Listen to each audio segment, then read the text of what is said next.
என் அன்பு நேயர்களுக்கு உங்கள் உஷாவின் அன்பு வணக்கங்கள். என் முந்தைய பகுதிகளை படித்தவர்களுக்கு கோடி நன்றிகள். வாருங்கள், ராஜாஜியின் ராமாயணத்திற்குள் செல்வோம். இன்றைய பகுதி 77. படை புறப்பட்டது.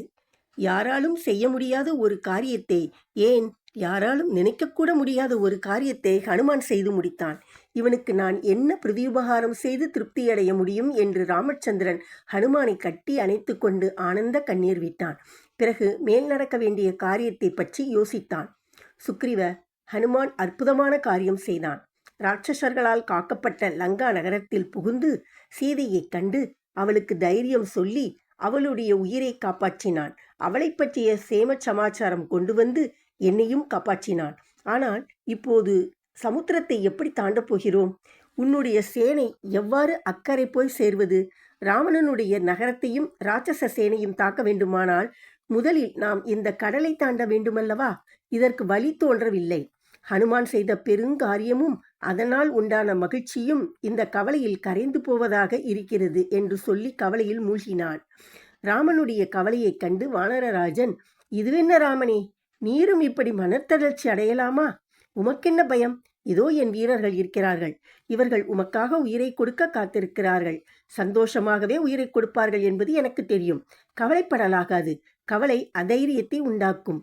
மனத்தை கவலையில் செலுத்தாதீர். உம்மையும் தம்பியையும் லங்கைக்கு கொண்டு போய் சேர்ப்பது எங்கள் காரியம். அதை பற்றி சந்தேகப்பட வேண்டாம். நீர் பகைவனை கொன்று சீதையை மீட்டு கொண்டு வராமற் போவதில்லை. இதை உறுதியாக நம்புவீர். லங்கையை எப்போது ஹனுமான் கண்டானோ அப்போதே அந்த கோட்டை அழிந்தது என்று வைத்துக் கொள்வீர். சோகத்தில் பயனில்லை. அது தைரியத்தை அளிக்கும். அதை உடனே விளக்குவீர். எல்லாம் தெரிந்த உமக்கு நான் ஏன் சொல்ல வேண்டும்? உமக்கு துணை நான் இருக்க நீர் ஏன் கவலைப்பட வேண்டும்? நானும் என்னுடைய வானரர்களும் உனக்கு துணையாக இருக்க வில்பிடித்து நீர் நின்றால் உம்மை தடுப்பவர் யார்? நீர் இனி சோகத்தை நீக்கி சத்ரினிக்குரிய ரோஷத்தை மேற்கொள்வீர். கடலை எவ்வாறு தாண்டுவது என்பதை உம்முடைய நுண்ணறிவை பயன்படுத்தி ஆராய்வீர். என்னுடைய வானர வீரர்களுடைய சக்தியை அறிந்து கொண்டு அவர்களை பயன்படுத்திக் கொள்வீர். நமக்கு வெற்றி நிச்சயம். என் உள்ளத்தில் எழும் உணர்ச்சியே அதற்கு சாட்சியாகும் ஒரு நிமித்தம் என்றான். இவ்வாறு தேற்றி வானரராஜன் ராமனை உற்சாகப்படுத்தினான். ராமனும் ஹனுமானும் பிறகு லங்கையை பற்றி பேசினர். நகரம், கோட்டை, அரண் முதலியவைகளின் பலத்தை சக்கரவர்த்தி திருமகன் கேட்டு அறிந்து கொண்டான். லங்கையின் ஐஸ்வர்யம், சுபிச்சம், ராட்சசர்களின் சந்தோஷம், ராவணனிடம் அவர்கள் வைத்திருக்கும் நம்பிக்கை, அன்பு, இவற்றையெல்லாம் ஹனுமான் ஒன்றும் மறைக்காமல் சொன்னான். ராவணனுடைய சேனாபலம், கோட்டையின் பலம், அதன் அரண்களின் அமைப்பு, மிக கவனமாக காவல் காக்கும் படைகள், கல்லெறி யந்திரங்கள், மதில் சுவர்கள், வாயில்கள், அகலிகளின் மேல் வேண்டிய போதே இறங்குவதும் மேலே தூக்கிவிடுவதுமான மரப்பாலங்கள், இவையெல்லாம் எவ்வளவு ஜாக்கிரதையாகவும் பலமாகவும் அமைக்கப்பட்டிருக்கின்றன என்பதை ஹனுமான் ராமனுக்கு எடுத்துச் சொன்னான். கடற்கரையை பற்றியும் சொன்னான். கப்பல்கள் இங்கே அண்ட முடியாது. திரிகுடமலையும் லங்கா நகரமும் கோட்டையும் எந்த சத்ருவும் பக்கத்தில் நெருங்க முடியாத வரையில் ராவணனால் காக்கப்பட்டு வருகின்றன. ராவணனுடைய பலமும் செல்வமும் சேனாபலமும் சொல்லுக்கு அடங்காதவை.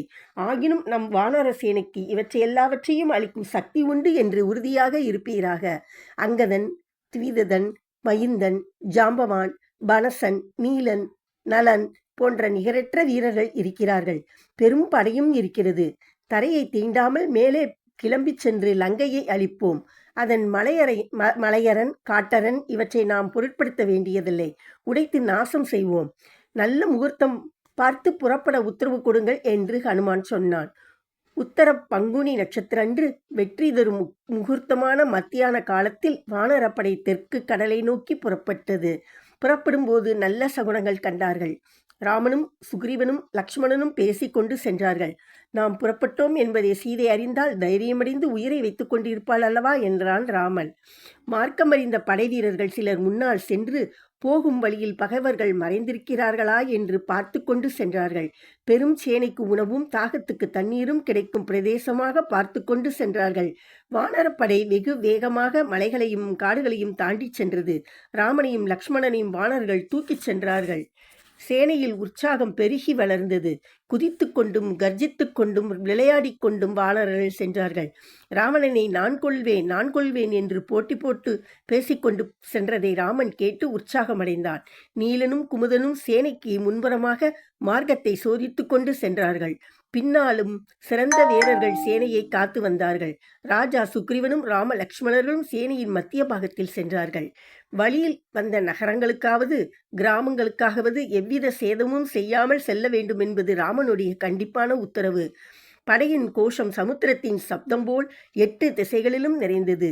தூசி ஆகாயம் அளாவி கிளம்பிற்று. மகேந்திர மலையருகே வந்ததும் ராமன் மலைமேல் ஏறி கடலை பார்த்தான். இனி இந்த சமுத்திரத்தை எப்படி நம்முடைய சேனை கடப்பது என்பதை பற்றி தீர்மானிக்க வேண்டும். அதுவரையில் இவ்விடத்தில் வனத்தில் சேனை தங்கலாம் என்றான் ராமன். அவ்வாறு சுக்ரீவன் படை வீரர்களுக்கு ஆணையிட்டான். சமுத்திரக்கரை வனத்தில் வானர சேனை தங்கிற்று. பகைவர்களுடைய சூழ்ச்சியால் யாதொரு தீங்கும் ஏற்படாமல் வீரர்கள் 4 பக்கமும் ஜாக்கிரதையாக பார்த்து வந்தார்கள். எல்லோருக்கும் சௌகரியமாக தங்குமிடம் அமைந்ததா என்று சுக்ரீவனும் ராம லக்ஷ்மணர்களும் பார்த்து திருப்தி அடைந்த பின் ராமன் லக்ஷ்மணனுடன் தனியாக உட்கார்ந்து பேசினான். பிரியமான ஒரு பொருளை இழந்துவிட்டதால் நாளடைவில் அதன் நினைவும் அதை விட்டு பிரிந்த துயரமும் குறைந்து போகும் என்று சொல்கிறார்களே, ஆனால் லக்ஷ்மணா, சீதையின் பிரிவில் நான் இதை காணவில்லை என்றான். ராவணன் சீதையை பிடித்து தூக்கி போகும்போது ஹா நாதா, ஹா ராமா, ஹா லக்ஷ்மணா என்று சீதை கத்தினாலே. நாம் உதவாமல் போனோமே. அப்போது அவள் பட்ட துயரத்தை என் துக்கம் கடல் போல பெருகுகிறதே. நான் என்ன செய்வேன்? விஷத்தை குடித்துவிட்டு ஒவ்வொரு அவயமும் எரிகிறது போல் என் அவயங்கள் எரிகின்றன. தேகம் முழுவதும் தீக்கொளுத்தினார் போல் எரிகிறதே. கொடிய ராட்சசர்களுக்கிடையில் அகப்பட்டு தவித்துக் கொண்டிருக்கிறாளே ஜனகன் மகள். தசரத சக்கரவர்த்தி வீட்டில் புகுந்த மருமகள் தரையில் அரக்கிகளால் சூழப்பட்டு சிறையில் கிடக்கிறாளே என்று ராமன் துக்கப்பட்டு பிரலாபித்தான். ராமா, கவலைப்படாதே. ராவணனை வதம் செய்து சீதையை வெற்றியுடன் அயோத்திக்கு அழைத்துச் செல்லும் நாள் கிட்டிவிட்டது. தேவகன்னியைப் போல் அயோத்தியில் பிரவேசிப்பாள். துக்கத்தை ஒழித்து தைரியத்தை மேற்கொள்வீர் என்றான் தம்பி லக்ஷ்மணன். இத்துடன் இன்றைய பகுதி நிறைவடைந்தது. மீண்டும் அடுத்து சந்திப்போம். லைக் பண்ணுங்க, கமெண்ட் பண்ணுங்க. நன்றி, வணக்கம்.